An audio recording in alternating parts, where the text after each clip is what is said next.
So hello my dear 8th class students. So this is your essay to April 2023 question paper. So we'll complete 24 and 25 also. ठीक है. So now section 1 में क्या है, a car traveled with average speed of 5 kilometre per our. ठीक है, एक car travel हो रही है, उसका स्पीड क्या है 5 किलोमीटर है per hour and completed the distance 200 kilometre. So कितना डिस्टेंस ट्रैवल कर रही है 200 किलोमीटर. अब वो कितना टाइम ले रही है 200 किलोमीटर ट्रैवल करने के लिए, that we have to find out. ठीक है, अब एवरेज स्पीड कितना है 5 किलोमीटर. ऑलवेज जब भी न्यूमेरिकल्स दिया जाए तो गिवन लिख लीजिए, गिवन एवरेज स्पीड लिख लीजिए 5 kilometre per hour, distance travel 200 kilometre. अब एवरेज स्पीड का फॉर्मूला क्या है, average speed is equals to total distance by time. अब ये टाइम आप इससे 3 फॉर्मूलेस बना सकते हैं. देखिए टाइम क्या हो जाएगा आपको, डिस्टेंस बाय स्पीड हो जाएगा. ठीक है, डिस्टेंस बाय स्पीड टाइम हो जाएगा. ठीक है ना. अब डिस्टेंस क्या हो जाएगा, डिस्टेंस आपको स्पीड टाइम हो जाएगा. इस तरह से आप ले सकते हैं 3 फॉर्मूलास. अगर आपको एक दिया जाए दूसरा करने के लिए कहा जाए तो आप इस तरह से कर सकते हैं. तो इसमें आप 3-4 प्रॉब्लम से एक प्रॉब्लम से आप सीख रहे हैं. ठीक है, तो यहाँ पर डिस्टेंस देखिए 200 किलोमीटर दिया गया है और स्पीड 5 किलोमीटर. अब कैंसलेशन करिए, 5 1 ज़ा इट इज़ 5 4 ज़ा 20 देन 0. ठीक है, 40 आवर्स. ठीक है, टाइम क्या है यहाँ पर 40 आवर्स. तो hence the time taken by the car to travel 200 kilometre is 40 hours. ठीक है, अब नेक्स्ट क्या है, नेक्स्ट क्वेश्चन देखिए, why it is not safe place speaking on landline telephone during thunderstorm. अब ये थंडर स्टॉर्म हो रहा है, आप लैंडलाइन टेलीफोन पे बात करें तो that is dangerous. Y it is dangerous, because lightning can strike telephone lines. ठीक है, टेलीफोन लाइन्स, क्योंकि टेलीफोन के जो लाइन के जो वायर्स होते हैं वो मेटल वायर्स होते हैं. ठीक है, अगर वो मेटल वायर्स जो आउटसाइड द हाउस होते हैं, तो metal conduct the electricity conduct करते हैं वो. तो lightning can strike telephone lines. If lightning hits these wires the electric current can travel through the wires into the phone. ठीक है, अब नेक्स्ट क्या है, if a large quantity of dry grass is set fire in forest then it is very difficult to put off the fire. By, अब dry grass क्या है, Burns very quickly. Dry grass जो होती है जल्दी से क्विकली बर्न हो जाती है. So when a large amount of dry grass, अगर बहुत सारी ड्राई ग्रास हम लोग ले लेंगे तो वो फायर को बहुत जल्दी कैच करेगी.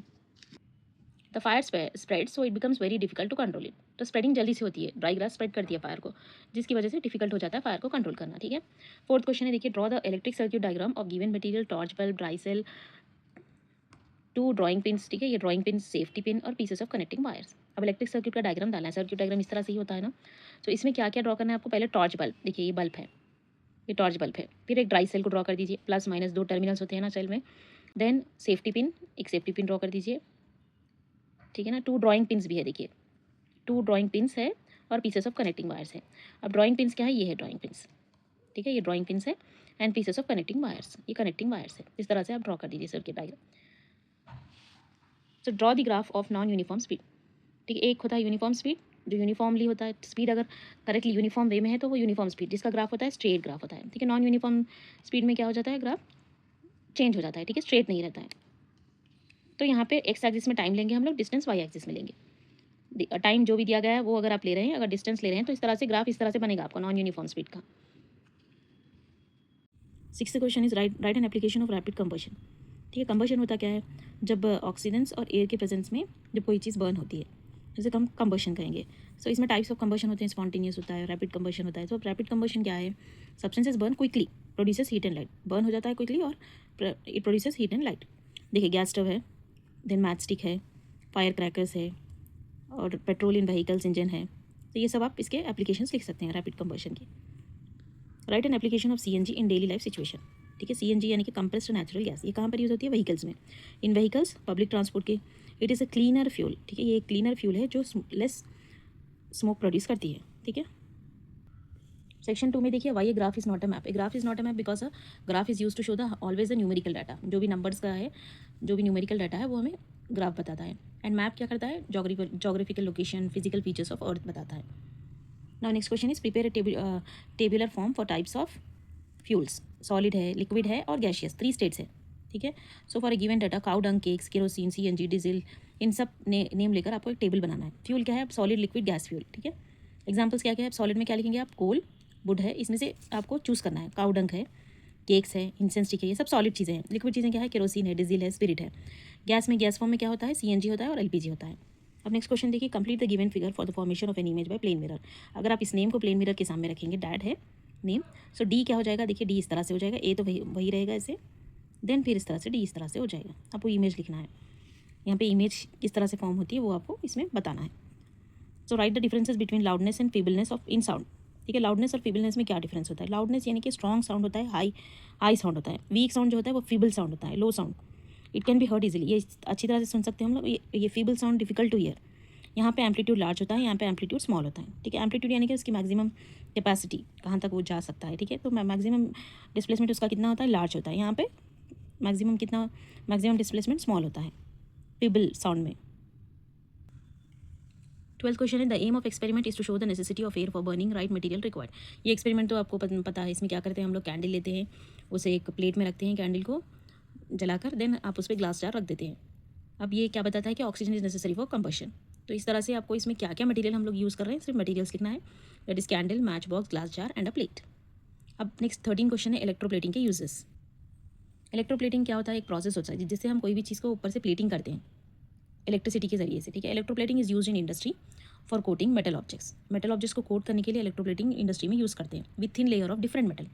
एक मेटल ऑब्जेक्ट को दूसरे मेटल ऑब्जेक्ट से कोट किया जाता है, ऊपर कोटिंग की जाती है। It is also use in ornamentation, ornamentation यानी कि ज्वेलरी में, ठीक है। गोल्ड के ऊपर कोटिंग प्लेटिंग की जाती है ना, गोल्ड प्लेटिंग, सिल्वर प्लेटिंग, जो प्लेटिंग होना है वो की जाती है। एंड डेकोरेशंस के लिए भी, when iron is coated with zinc, iron को जब जिंक से कोट किया जाता है तो iron becomes more preventive from corrosion. Corrosion यानी कि रस्ट आ जाना, जंग आ जाना कोई चीज़ पे। तो वो आयरन जब जिंक से कोट किया जाता है तो वो जंग नहीं आता है उस आयरन को, ठीक है। कोरोजन से प्रिवेंट हो जाता है, कोरोजन कहते हैं हम केमिस्ट्री में। It is use in machinery to prevent them from corrosion, ठीक है। मशीनरी में इसलिए यूज़ करते हैं हम लोग इसको, इलेक्ट्रोप्लेटिंग इसलिए करते हैं ताकि कोरोशन ना हो, ये प्रिवेंट है। Now section 3, 14 question, explain types of lunar Eclipse. और है आपको इंटरनल चॉइस है, यानी कि आपको ये लिखना है या फिर वो, लेकिन आप ये इसमें से दो भी पढ़ लीजिए। Explain the harmful effects caused during uses of fuels. Types of lunar eclipse क्या है, टोटल लूनर इक्लिप्स से पहले, the entire moon passes into earth's dark shadow that is umbra, ठीक है। The moon appears reddish often called a blood moon, ठीक है। इसमें moon red हो जाता है, इसे हम ब्लड मून कहते हैं। अब सेकंड पार्शियल में क्या हो जाता है, only a part of the moon enters earth surface, थोड़ा सा पार्ट एंटर होता है, the rest of the moon remains bright, और rest of the moon bright रहता है। पेनम्बरल लूनर इक्लिप्स यानी कि the moon passes through the outer lighter shadow, जो आउटर लाइटर शैडो होती है अर्थ की, वहाँ से पास करता है, जिसे हम पेनम्बरा कहते हैं। The moon become slightly dim, इसमें मून थोड़ा सा डिम हो जाता है।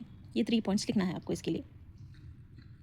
ना harmful effects cause during uses of fuels क्या क्या होते हैं, एयर पोल्यूशन होता है जो हार्मफुल गैसेस को रिलीज करता है, जिससे हेल्थ प्रॉब्लम्स होंगे। Then global warming, global warming से क्या होता है, CO2 जो भी कार्बन डाइऑक्साइड है वो फ्यूल से रिलीज होगा और अर्थ टेम्परेचर को खराब करेगा, जिसकी वजह से ग्लोबल वार्मिंग होती है। एसिड रेन यानी कि सम गैसेस जिसे हम बर्न करेंगे उससे क्या होता है, जो फ्यूल होता है वो रेन वाटर से मिक्स हो जाता है, जिसकी वजह से एसिड रेन होती है, जो प्लांट्स और एनिमल्स के लिए ठीक नहीं है। देन नेक्स्ट क्वेश्चन है 16th question, the aim of experiment coating on iron key with copper by electroplating method, write the material and procedure, ठीक है। ये एक्सपेरिमेंट आपके रीडर में है, पेज नंबर 127, और न्यू रीडर है तो पेज नंबर 133। तो जब भी आप एक्टिविटी को लिखते हैं तो एक्टिविटी को आपको किस तरह से लिखना है, पहले आपको एम लिखना है। एम आपको किस में से लिखना है, क्वेश्चन से लिखना है। ये हमेशा याद रखिए, लाइफ टाइम के लिए याद रखिए कि आपको एक्टिविटीज़ लिखना है तो पहले एम लिखिए जो क्वेश्चन से है, ठीक है। What is the aim that you have to write from the question, ठीक है। Then required materials whatever you are taking. यहाँ पे देखिए आप कॉपर प्लेट ले रहे हैं, की ले रहे हैं जो आयरन से बनी हुई है, ग्लास बीकर ले रहे हैं, बैटरी ले रहे हैं, battery cell, connecting wires, water, copper sulphate के क्रिस्टल्स ले रहे हैं जो कि ब्लू कलर में होते हैं, सल्फ्यूरिक एसिड ले रहे हैं। अब इसमें प्रोसीजर यानी कि आप कैसे कर रहे हैं उसको, उसका मेथड। देन आप ऑब्जर्वेशन एंड रिजल्ट लिखिए। Prepare a concentrated solution of copper sulphate bye dissolving copper sulphate crystals in pure water. आप इसको शॉर्ट फॉर्म में भी लिख सकते हैं, ठीक है। Prepare a solution of copper sulphate, ठीक है। कैसे बनाएंगे उस सोल्यूशन को, क्रिस्टल्स डालकर, ठीक है। क्रिस्टल्स डालेंगे तो वो सोल्यूशन बन जाएगा। शॉर्ट फॉर्म में भी लिख सकते हैं, अपने उनसे लिखिए, ठीक है। Pour the solution in a beaker, अब उस सोल्यूशन को बीकर में डाल दीजिए। Add a few drops of dilute sulphuric acid. हम लोग यहाँ पर few drops of dilute sulphuric acid use कर रहे हैं, कॉन्सेंट्रेटेड नहीं यूज़ कर रहे हैं, क्योंकि कॉन्सेंट्रेटेड बहुत स्ट्रॉन्ग होता है, डाइल्यूट यानी कि थोड़ा मिक्सअप होता है, ठीक है। सो यहाँ पर देखिए few drops of dilute sulphuric, few drops ही डालना है हमें डाइल्यूट सल्फ्यूरिक एसिड। क्यों डाल रहे हैं हम लोग वो ताकि इलेक्ट्रिसिटी कंडक्ट हो वहाँ पर। So tie one end of the connecting copper wire to the iron key, ठीक है। एक एंड को हमें आयरन की को टाई करना है to be coated with copper, connect its other end to the negative terminal of a battery, ठीक है। दूसरा क्या करना है, दूसरा किसको कनेक्ट करना है अपने negative terminal of a battery को। बैटरी में नेगेटिव पॉजिटिव 2 टर्मिनल्स होते हैं ना, तो नेगेटिव टर्मिनल को कनेक्ट करना है and suspend it into the copper sulphate solution. अब उसको उसमें लटका देना है किसमें, कॉपर सल्फेट के सोल्यूशन में। Suspend the copper plate into copper sulphate solution. आप कॉपर सल्फेट सोल्यूशन में क्या सस्पेंड करना है आपको, कॉपर प्लेट को, ठीक है, फ्रॉम द पॉजिटिव एंड से of the battery through a switch, ठीक है, स्विच के जरिए से। Now put the switch on about 10 minutes के लिए ऑन कर दीजिए। Then switch off the circuit, अब सर्किट को बंद कर दीजिए and takes the iron key out. अब आयरन की को बाहर निकालिए। Observation, iron key get coated with copper, यहाँ पे चेंजेस हो रहे हैं, ठीक है। आयरन की कॉपर की कोटिंग आयरन की पर आ जाएगी। Result, iron key get coated with copper by the process of electroplating. तो यहाँ पर इलेक्ट्रोप्लेटिंग प्रोसेस हो रहा है। इस तरह से डायग्राम बना दीजिए, एक छोटा सा डायग्राम, रफली डायग्राम भी डाल सकते हैं आप लोग। थोड़ा सा इसको लेबलिंग कर दीजिए, ठीक है। कॉपर, देन Fe क्या है, आयरन है, फेरस, इस तरह से ड्रॉ कर दीजिए। देन 17 क्वेश्चन है, the aim of experiment is to show angle of incidence is equals to angle of reflection, write the material and procedure. Again ये भी एक एक्टिविटी है आपको रिफ्लेक्शन चैप्टर से। देखिए, अगर verify the laws of reflection through an activity, law of reflection को activity से बताना है तो आप ये activity, same activity angle of reflection is equal to angle of incidence की आप लिख सकते हैं। यहाँ पे ये जो एम क्वेश्चन में दिया गया है वो लिखा गया, आपको क्या दिया गया है कि आपको प्रूफ करना है कि to prove that angle of incidence is equals to angle of reflection लिखना है। अब मटेरियल रिक्वायर्ड, मिरर स्ट्रिप लेना है आपको, एक ड्राइंग बोर्ड लेना है, एक प्लेन मिरर लेना है आपको, पिंस लेना है, क्लैंप्स लगाने के लिए क्लिप्स, स्केल एंड पेंसिल। ठीक है, टेक ए ड्राइंग बोर्ड, एक ड्राइंग बोर्ड ले लीजिए, fix a plane mirror on it with the help of clamps के जरिए से क्या करिए आप प्लेन मिरर को फिक्स कर दीजिए। Draw straight line A B along the mirror. ठीक है, अब आपको मिरर के अलॉन्ग ए बी ड्रॉ करना है। देखिए इस तरह से ये मिरर है, A B along the mirror and also a normal O N to A B at a point O. ठीक है, अब यहाँ पे आपको एक नॉर्मल बनाना है, दैट इज़ ओ एन। अब ये लाइन है तो आप ये नॉर्मल कहाँ जाएगा, आपको यहाँ पर आ जाएगा, ये ओ एन है टू ए बी। ठीक है, ओ एन। अब ना draw straight line P Q making certain angle with O N as shown. अब आपको एक स्ट्रेट लाइन ड्रॉ करना है, दैट इज़ पी क्यू एक स्ट्रेट लाइन ड्रॉ करना है मेकिंग सर्टेन एंगल, एक कौन सा भी एक एंगल बनाकर लेना है आपको। ठीक है, विथ ओ एन। ठीक है, ओ एन से आपको क्या बनाना है, पी क्यू बनाना है। Then fix two pins the point P and Q on the paper vertically.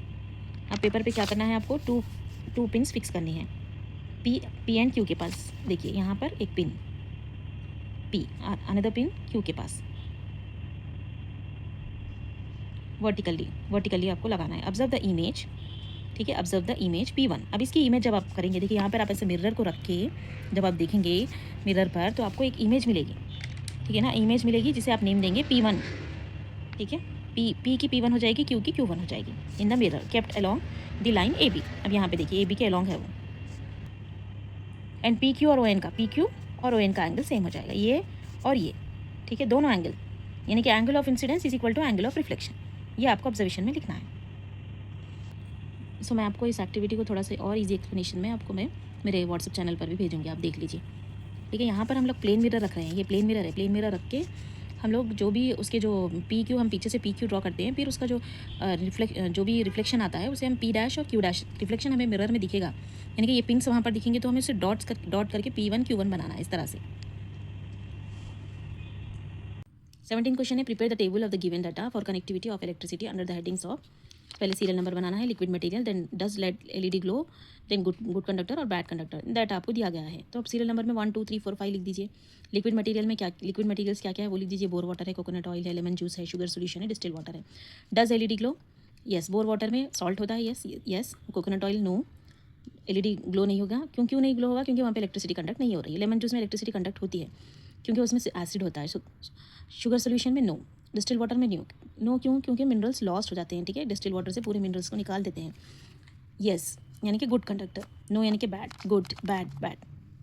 Next question है, observe the table and write the answers. देखिए यहाँ पर फ्यूल्स दिए गए हैं, उनकी कैलोरीफिक वैल्यू दी गई है। सो आपको टेबल दिया जाएगा, आपको टेबल के बेस पे आंसर्स देने हैं। अब क्वेश्चन देखिए आप, right the meaning of the term calorific value. Calorific value का मीनिंग क्या है, heat energy produced by burning 1 kilogram of fuel. कौन सा भी फ्यूल आप जब 1 किलोग्राम बर्न करेंगे, जितनी हीट एनर्जी प्रोड्यूस होगी उसको हम उसकी कैलोरीफिक वैल्यू कहेंगे। सपोज 1 kg ऑफ फ्यूल है, 1 kg ऑफ LPG है, Burns, which produces more heat, calorific value of LPG कितनी है, ज़्यादा है would say, so it releases more energy. ठीक है, तो LPG में more energy, heat energy release होती है।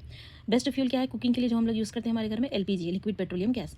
Calorific value of hydrogen gas, ये आपको टेबल में मिल जाएगा। ठीक है, ये लिख दीजिए आप। इस तरह से हमने इस पेपर को कर लिया है 2023।